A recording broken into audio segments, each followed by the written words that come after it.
नमस्कार, ये आकाशवाणी चंडीगढ़ है। अब आप रतिका से प्रादेशिक समाचार सुनिए। पहले इस बुलेटिन के मुख्य समाचार। प्रधानमंत्री नरेंद्र मोदी ने कहा है कि ऑपरेशन सिंदूर ने दुनिया भर में आतंकवाद से लड़ाई में नए उत्साह का संचार किया है। श्री मोदी ने प्रत्येक व्यक्ति से देश में बने उत्पादों को प्राथमिकता देने का आग्रह किया और कहा कि जनभागीदारी ही भारत की वास्तविक शक्ति है। प्रधानमंत्री ने कहा कि फिट इंडिया मजबूत भारत की नींव है। श्री मोदी ने कहा कि देश में शहद उत्पादन में लगभग 60% की वृद्धि हुई है। भारत दुनिया की चौथी सबसे बड़ी अर्थव्यवस्था बना। और हरियाणा में मन की बात कार्यक्रम को सुनने के बाद विभिन्न नेताओं ने प्रधानमंत्री के युवाओं को प्रेरित करने के दृष्टिकोण की सराहना की। अब समाचार विस्तार से। प्रधानमंत्री नरेंद्र मोदी ने आज कहा कि ऑपरेशन सिंदूर ने दुनिया भर में आतंकवाद से लड़ाई में नए उत्साह का संचार किया है। आकाशवाणी से मन की बात कार्यक्रम में श्री मोदी ने ऑपरेशन सिंदूर के दौरान सशस्त्र बलों के साहस की प्रशंसा की। श्री मोदी ने कहा, ऑपरेशन सिंदूर के दौरान हमारी सेनाओं ने जो पराक्रम दिखाया है उसने हर हिंदुस्तानी का सिर ऊंचा कर दिया। जिस सटीकता के साथ हमारी सेनाओं ने सीमा पार के आतंकवादी ठिकानों को ध्वस्त किया वो अद्भुत है। ऑपरेशन सिंदूर ने दुनिया भर में आतंक के खिलाफ लड़ाई को नया विश्वास और उत्साह दिया। उन्होंने कहा कि पूरा देश आज आतंकवाद से लड़ाई में एकजुट और प्रतिबद्ध है।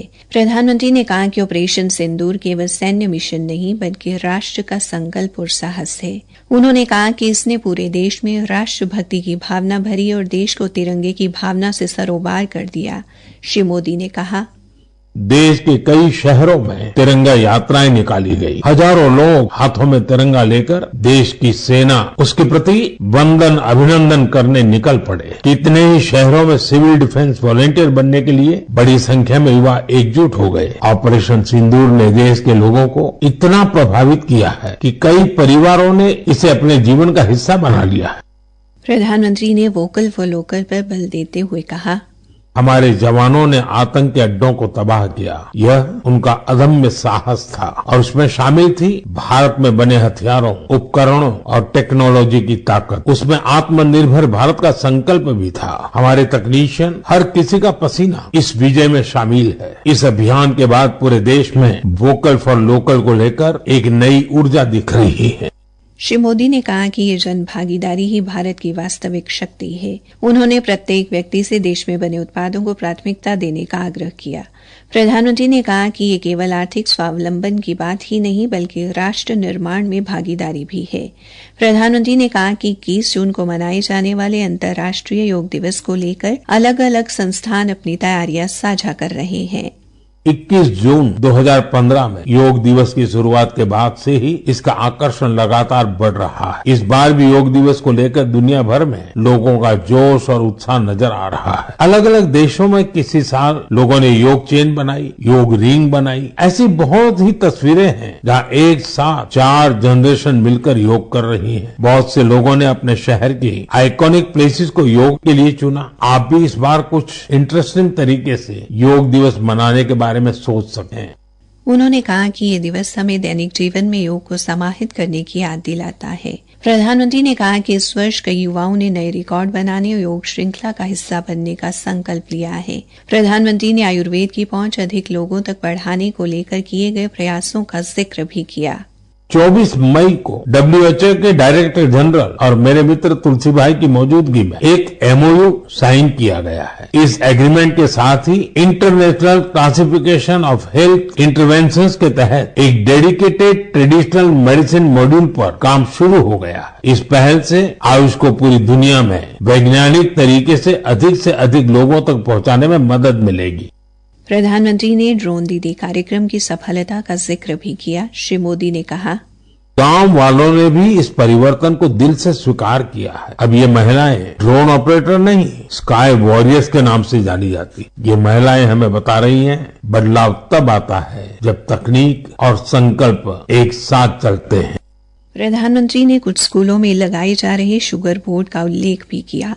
सीबीएसई की इस अनोखी पहल का उद्देश्य है बच्चों को उनके शुगर इंटेक के प्रति जागरूक करना। कितनी चीनी लेनी चाहिए और कितनी चीनी खाई जा रही है, ये जानकर बच्चे खुद से ही हेल्दी विकल्प चुनने लगे हैं। ये एक अनोखा प्रयास है और इसका असर भी बड़ा पॉजिटिव होगा। बचपन से ही स्वस्थ जीवन शैली की आदतें डालने में ये काफी मददगार साबित हो सकता है। उन्होंने कहा कि फिट इंडिया ही मजबूत भारत की नींव है। प्रधानमंत्री ने कहा कि देश में खेलो इंडिया खेल बहुत सफल रहे। बिहार के 5 शहरों ने खेलो इंडिया गेम्स की मेजबानी की।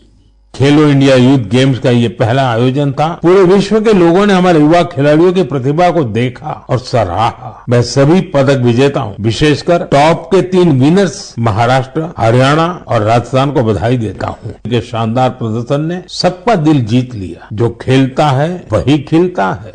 श्री मोदी ने बताया कि देश में शहद उत्पादन में ये लगभग 60% की वृद्धि है।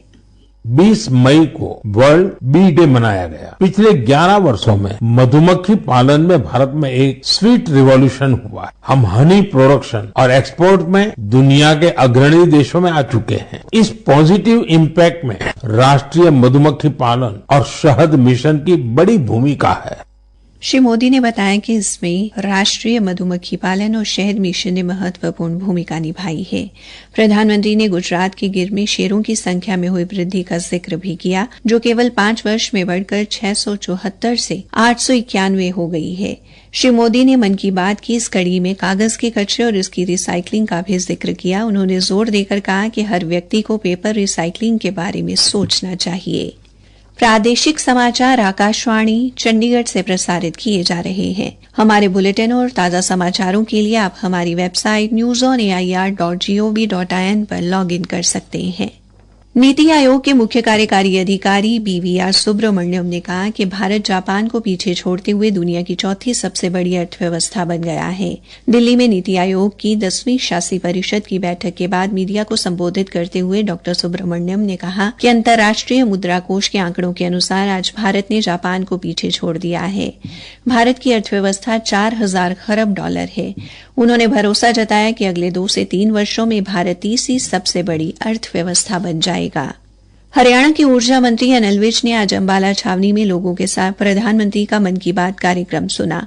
कार्यक्रम पर प्रतिक्रिया देते हुए श्री विज ने कहा, वो दरअसल मोदी जी के ही मन की बात है, वो लोगों के मन की बात। अब जैसे आज उन्होंने ऑपरेशन सिंदूर के बारे में बताया, इस प्रकार से सभी जो इम्पोर्टेंट विषय होते हैं, जैसे शहद कहीं बनाया जा रहा है तो उसका उन्होंने जिक्र किया है कि देश के अन्य क्षेत्रों में भी लोग इससे प्रेरित होकर ऐसे प्रयोग करें, ऐसे काम करें ताकि हिंदुस्तान पूरी तरह से विकसित हो सके। यही उनका मकसद होगा। श्री विज ने भारत की दुनिया की 4थी सबसे बड़ी अर्थव्यवस्था बनने पर प्रसन्नता व्यक्त की। हरियाणा के शिक्षा मंत्री महिपाल ढांडा और राज्यसभा सदस्य रामचंद्र जांगड़ा ने रोहतक में मन की बात कार्यक्रम सुना। शिक्षा मंत्री ने प्रतिक्रिया देते हुए कहा कि मन की बात कार्यक्रम के जरिए प्रधानमंत्री देश की संस्कृति और छिपी हुई प्रतिभाओं को दुनिया के सामने लेकर आते हैं। उन्होंने कहा कि प्रधानमंत्री का दृष्टिकोण बहुत बड़ा है। शिक्षा मंत्री ने ऑपरेशन सिंदूर और देश की विदेश नीति पर सवाल उठाने को लेकर कांग्रेस नेता राहुल गांधी की आलोचना भी की।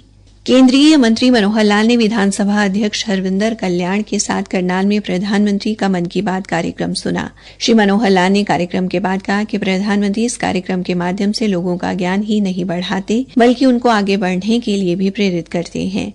उन्होंने भारत के 4थी सबसे बड़ी अर्थव्यवस्था बनने पर कहा कि ये श्री मोदी की दूरगामी सोच का परिणाम है। केंद्रीय गृह राज्य मंत्री बंदी संजय कुमार ने कहा कि केंद्र सरकार हर जिले में आधुनिक फोरेंसिक प्रयोगशालाएं स्थापित करने के लिए पूरी तरह प्रतिबद्ध है। वे कल चंडीगढ़ स्थित केंद्रीय फोरेंसिक विज्ञान प्रयोगशाला में केंद्रीय और राज्य फोरेंसिक विज्ञान प्रयोगशालाओं के निदेशकों की बैठक के समापन सत्र को संबोधित कर रहे थे। अंत में मुख्य समाचार एक बार फिर। प्रधानमंत्री नरेंद्र मोदी ने कहा कि ऑपरेशन सिंदूर ने दुनिया भर में आतंकवाद से लड़ाई में नए उत्साह का संचार किया है। श्री मोदी ने प्रत्येक व्यक्ति से देश में बने उत्पादों को प्राथमिकता देने का आग्रह किया और कहा कि जनभागीदारी ही भारत की वास्तविक शक्ति है। प्रधानमंत्री ने कहा कि फिट इंडिया मजबूत भारत की नींव है। श्री मोदी ने कहा कि देश में शहद उत्पादन में लगभग 60% की वृद्धि हुई है। भारत दुनिया की 4थी सबसे बड़ी अर्थव्यवस्था बना। इसी के साथ ये समाचार बुलेटिन समाप्त हुआ।